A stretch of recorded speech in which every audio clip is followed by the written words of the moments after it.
We're going to make an easy, tasty muesli cake. I like to make it especially in the winter. First of all, stir in the yogurt. Add the milk. Pour olive oil into the bowl.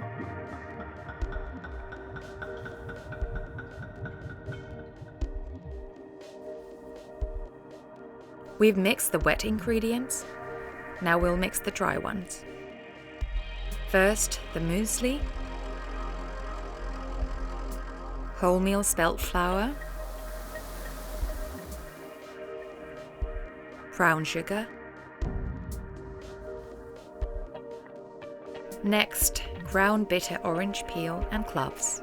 We need 1 teaspoon of both. There we go. I've measured out the baking powder for my young bakers. You can add it now.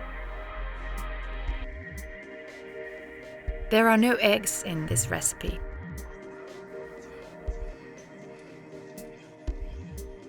It's great to make something nice without eggs.